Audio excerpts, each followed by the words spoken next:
Dear ladies and gentlemen, welcome again to the analysis of Yoleno TV. I hope you're well from wherever you're watching this channel. When you talk about Parliament and talking about the fact that maybe some of the legislators have been bought, it is within their democratic right to move to the coalition that they feel perhaps, in their own view, would serve, in their interest, the interest of those they represent. Then we live in this country. We know what was happening that time. We know. We know what was happening. In fact, some of them are regretting. And I'm happy to tell you that as a recognition, because they've spoken to us after that. So we made a mistake. Today, Wiper is not fronting a candidate for the by-election in Garissa. We are supporting UDM candidates. To tell our friends, we are still friends. We can still work together in the Azimio la Umoja One Kenya. Okay? So, well, that was a capture, for sure. Yeah. All right, let's go back to the election, just reflecting back on what exactly happened during that time. Just a few weeks ago, we've had many sensational claims on why Azimio did not make it in the August election. My son Kennedy, I think, was... Just tell us what exactly went wrong in your own retrospection. No, nothing went wrong. No. This is what I'm saying, Zainab. As far as I'm concerned, Azimio la Umoja One Kenya did well. Of course, a few things, let me correct myself, must have gone wrong with the fact that we may have wanted an agent here, we don't have an agent here. We may have wanted some approach in this place, we didn't have it, all right? And I'm quite sure the same would have applied to our opponents in UDA. But generally, I personally believe that is why when the Supreme Court threw out the petition by Raila Odinga and Martha Karua and used unpalatable language, right? I'm a lawyer. I was saddened to hear words like hot air coming from the judiciary, all right? When some wonderful young lawyer put up a very big spirited argument presentation, you call that hot air. That was really the climax of misrule, if you like, in this country. In a unanimous decision? Unanimous, yeah. We also follow these things. Unanimous decision, yeah. But was it really unanimous? The truth of the matter was, again, as I said, after that state capture of the judiciary, we said we are duty bound by that decision, but we do not agree.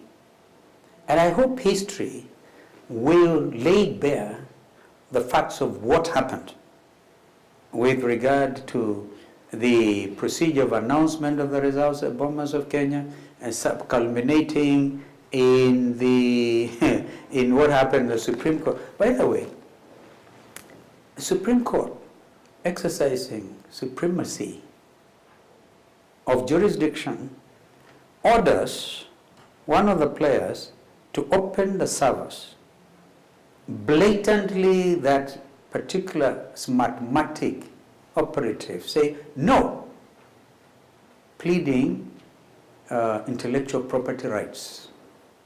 Now, ask yourself, is the Supreme Court subject to the mandate of the smartmatic? That, to me, is the crux of the matter. And I hope that things will be laid bare as we move forward into 2023. We started conversations with Kenyan people. We had one in Kamukunji, and it was peaceful, demonstrating the maturity of the Kenyan people to have dialogue. And I really applaud our Bill of Rights under Constitution 2010. If it wasn't for that, I think this country will have gone backwards. And we hope nobody, not even ODA administration, will dare take this country backwards.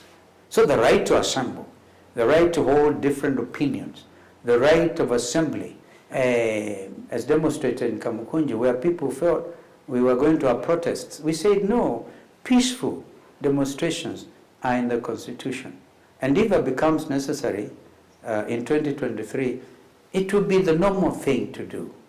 And I don't think the administration will be doing Azimio la Umoja any favor by allowing those things to continue, because they're in the Constitution. So if not a protest, what exactly was the key agenda of holding these assemblies? First of all, that time, we wanted to deal with this issue of the 4 commissioners who were being subjected to kangaroo court arrangements through the Committee of Parliament, remember? Committee of Parliament, lacking mandate, and then they go there and say an independent commission can have a tribunal set up. Therefore, I celebrate Commissioner Masit. She said, no, I will not be coerced. I will not accept what others have done. And she has said it actually, threats and that kind of thing, intimidation. Why? Why would anybody be afraid of the truth?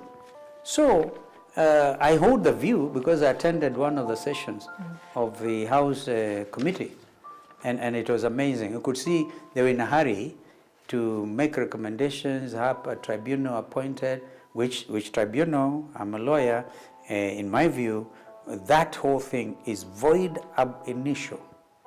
So, Commissioner Masit is fighting on. That's part of 100 days arrangements you're talking about, which I think is unfortunate. Yeah. Still back to, my question of exactly what happened in the election. Well, there is one particular claim that has come out quite strongly, is that perhaps the leaders of Azimio la Umoja One Kenya coalition relied a little bit too much on President Uhuru Kenyatta, the former president, and the so-called deep state.